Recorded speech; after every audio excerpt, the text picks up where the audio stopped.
Welcome to my YouTube channel Biswajit Vlogs. So guys, আজি মোৰ জন্মদিন উপলক্ষে মই এই ভিডিওটো বনাবলৈ ওলাইছো। তো আজি মোৰ জন্মদিন 2008 চনত মোৰ জন্ম 9 নৱেম্বৰ তাৰিখে। তো আজি 9 নৱেম্বৰ 2008 চন নহয়, 2022 চন চলি আছে। মোৰ এতিয়া 14 বছৰ হৈছে। তো সেইভাবে মই এই ভিডিওটো বনাইছো। তো আমাৰ হিৰামণি বাইদেৱে কৈছিলে জন্মদিনত এটা গছ পুলি ৰোপণ কৰিব লাগে। তো সেইকাৰণে মই আজি গছ পুলি ৰোপণ কৰিবৰ কাৰণে নাৰ্চাৰী যাম। নাৰ্চাৰীৰ পৰা গছ পুলি পৰা লৈ আহিম আৰু ঘৰত ৰুম। তো ভিডিওটো চাই থাকিব, সম্পূৰ্ণকৈ চাব আৰু ভিডিওটো স্কিপ নকৰিব। আৰু আপোনালোকে যদি জন্মদিনত গছ পুলি ৰুই যদি ভাল পায়, এইটো কথাটো ভাল ভাবে, তেতিয়া ভিডিওটো লাইক আৰু চেনেলটো ছাবস্ক্ৰাইব কৰিব নাপাহৰিব। তো চাই থাকিব। এতিয়া মই গছ পুলি আনিবলৈ নাৰ্চাৰীলৈ যাম। তো গাইছ, মই আৰু মনাইদা এতিয়া চাইকেলত গৈ আছোঁ। ইয়াৰ পৰা দিখা নাৰ্চাৰী বেছি দূৰ নহয়। তো এয়া ওলাই আছে দিখা নাৰ্চাৰী। ইয়াৰ পৰা আমি ডাইৰেক্ট তাত যাম আৰু আপোনালোকক দেখুৱাম কি আছে পুলি।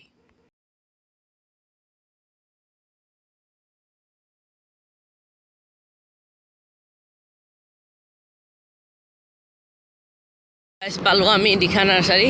এয়া চাওক, এই ভান এটা ৰখাই আছে যে এয়া দিখা নাৰ্চাৰী বৰ্ড লগাই ৰাখিছে। এই বৰ্ড লগাই ৰাখিছে। তো এতিয়া আমি ইয়াৰ ভিতৰত যাম আৰু দেখুৱাম ভিতৰত কিমান ধুনীয়া ধুনীয়া পুলি আছে। চাব, আমি দিখা নাৰ্চাৰীত সোমালোঁ। তো এয়া চাওক কিমান ধুনীয়া ধুনীয়া পুলি। দুয়োপাৰে পুলি লগাই ৰাখিছে, এইপাৰো আৰু এইপাৰো কিছুমান পুলি, আৰু এইফালে ফুল পুলি আছে আৰু এল'ভেৰা এইবিলাক আছে আৰু গছ আছে, নাৰিকল গছো। আৰু ইয়াতে চব মানে পুলিবোৰ ইয়াৰ পৰা গজায় আৰু টাবত ৰুৱে আৰু আমি তাৰ পৰা কিনি পিনি লওঁ। তো এনেকৈ কৰি পুলিবোৰ মই অলপ দেখুৱাই দিছোঁ। ওচৰৰ পৰা সৰু সৰুকৈ ওলায় আৰু এনেকৈ কৰি ডাঙৰ হৈ যায়। তো এটা মই চিনি পালোঁ, এল'ভেৰা। আৰু আছে এইবিলাক কি পুলি গম নাপাওঁ, খালি আপোনালোকে দেখিছে যদি কমেণ্ট কৰিব কি পুলি হয়। আৰু এটা এইফালে আছে। এতিয়া মই লেচু পুলি চাইছিলোঁ, খালি লেচু নাপালোঁ। মধুৰি পুলি পাইছোঁ, মধুৰি ল'ম। আৰু ইয়াত এনেধৰণৰ পুলি আছে। ইয়াত কিছুমান লেবেল লগাই দিছে নামবোৰ, এইটো চব নামবোৰ লগাই ৰাখিছে। তো গাইছে চাওক, এয়া জলকীয়া পুলি আৰু মই মধুৰি পুলি ল'লোঁ। এতিয়া ব'লক যাওঁ আৰু ঘৰত ৰুওঁ। আমাৰ পুলি লৈ আহিলোঁ আৰু এতিয়া 4:30মান বাজিছে। আবেলি টাইমত ৰুম আজি। তো চাই থাকক ভিডিঅ'টো কেনেকৈ ৰুওঁ আৰু গোবৰ দিব লাগিব, গোবৰটো লৈ আহোঁ। তো গাইছ, মই ইয়াত চিপৰাং লৈ আহিলোঁ আৰু আমাৰ ওচৰত দাদা এজনক খান্দিবলৈ লগাই দিছোঁ। খান্দিছেহি আৰু মই ৰুম। তো সেই খান্দালৈকে আপোনালোকে চাই থাকক ভিডিঅ'টো।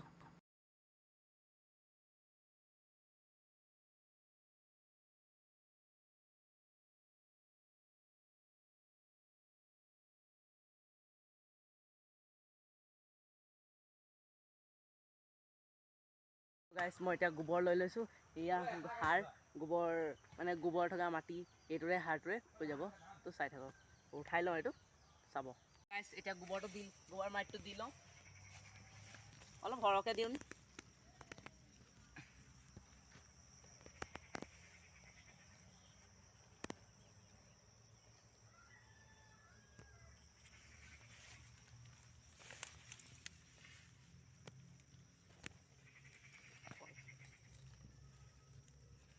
অনুভৱ কেনেকুৱা? ভালেই। আজি আৰু জন্মদিনৰ উপলক্ষে গছ পুলি এটা ৰুলে কিবা এটা থাকিব আৰু মনত। মই ৰুই গৈছোঁ বুলি গছ পুলিটো। এতিয়া পুলিটো ৰুই দিওঁ। এতিয়া পুলিটো ৰুই দিওঁ।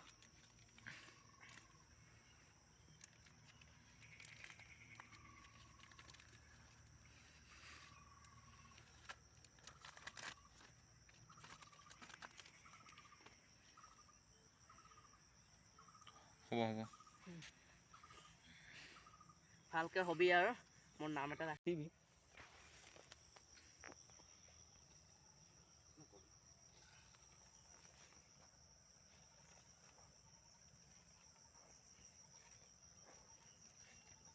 তো গাইছ, এতিয়া গোবৰ মাটিটো দি দিলোঁ।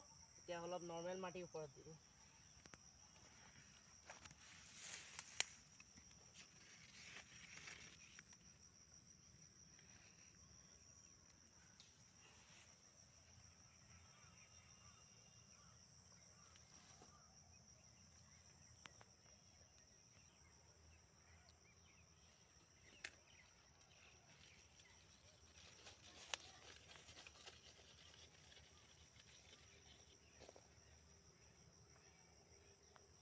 দিব লাগে ফটো কপি।